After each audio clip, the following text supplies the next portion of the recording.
Tahukah kamu, handphone pertama kali ditemukan oleh Martin Cooper, seorang karyawan Motorola pada tanggal 3 April tahun 1973.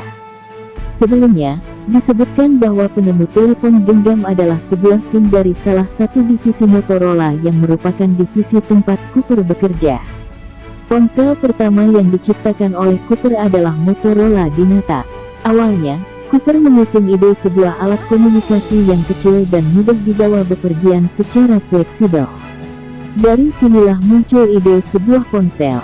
Cooper bersama timnya menghadapi tantangan bagaimana memasukkan semua material elektronik ke dalam alat yang berukuran kecil tersebut untuk pertama kalinya.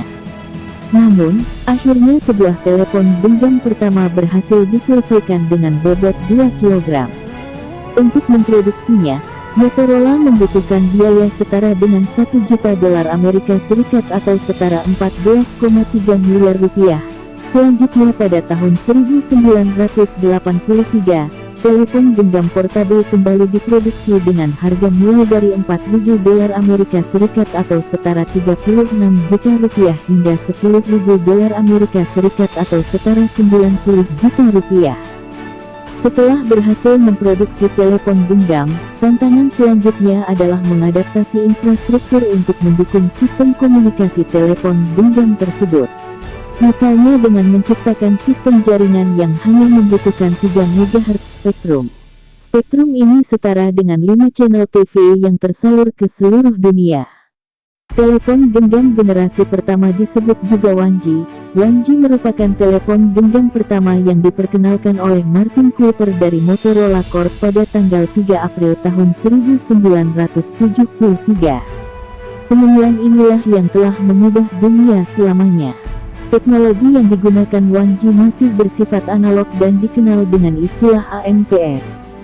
AMPS menggunakan frekuensi antara 825 MHz sampai 894 MHz dan dioperasikan pada band 800 MHz. Karena bersifat analog, maka sistem yang digunakan masih bersifat regional. Generasi 1G ini memiliki ukuran yang terlalu besar dengan bobot 800 gram sehingga sulit digenggam oleh tangan. Terlebih jika dimasukkan ke saku, tentunya tidak akan pas. Berbeda dengan ukuran ponsel di zaman sekarang yang berukuran kecil, sehingga mudah dimasukkan ke saku. Ukuran yang besar ini dikarenakan keperluan tenaga dan performa baterai yang kurang baik. Berikutnya generasi kedua atau 7 muncul pada sekitar tahun 1990-an. Pada tahun 90-an tersebut, jaringan 2G di Amerika sudah menggunakan teknologi CDMA. Sedangkan di Eropa menggunakan teknologi GSM. Di Indonesia sendiri jaringan 2G melalui teknologi CDMA masuk pada awal tahun 2000-an.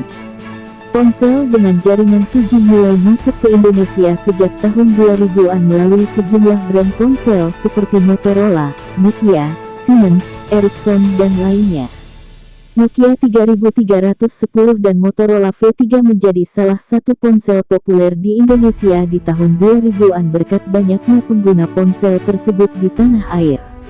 Ponsel pada generasi ini juga memiliki ukuran yang lebih kecil dan lebih ringan karena penggunaan teknologi chip digital.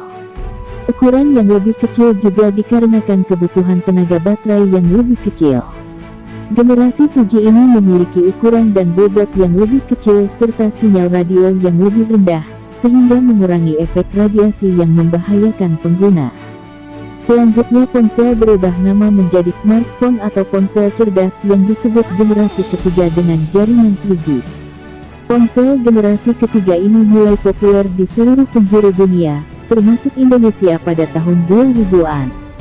Generasi 3G ini memungkinkan operator jaringan untuk memberi jangkauan yang lebih luas, termasuk internet sebaik video call berteknologi tinggi. Dalam 3G terdapat 3 standar untuk dunia telekomunikasi yaitu Enhanced Data Rate for GSM Evolution 8, Wideband CDMA, dan CDMA 2000. Pada tahun 2010 ke atas hingga saat ini hadir ponsel dengan jaringan 4G yang merupakan generasi keempat.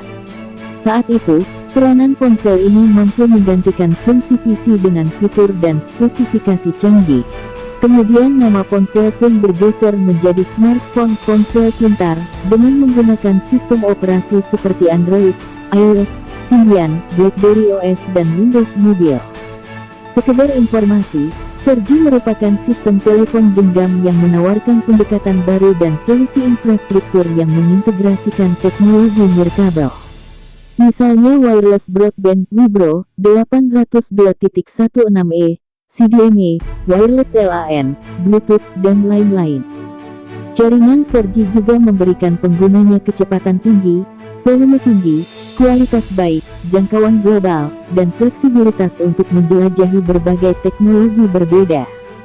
Jaringan 4G memberikan pelayanan pengiriman data cepat untuk mengakomodasi berbagai aplikasi multimedia seperti video conferencing, online game, dan lain-lain. Smartphone dengan jaringan 4G saat ini menawarkan beragam fungsi seperti untuk fotografi, video, bermain game, menonton video, bahkan bisa berfungsi sebagai modem dan lainnya. Saat ini, ponsel telah memasuki generasi kelima dengan jaringan 5G. Jaringan 5G di beberapa negara sudah diimplementasikan di tahun 2021 ini. Smartphone yang sudah mendukung jaringan 5G pun sudah banyak beredar di pasar global maupun Indonesia. Di Indonesia sendiri, jaringan 5G sudah mulai diimplementasikan.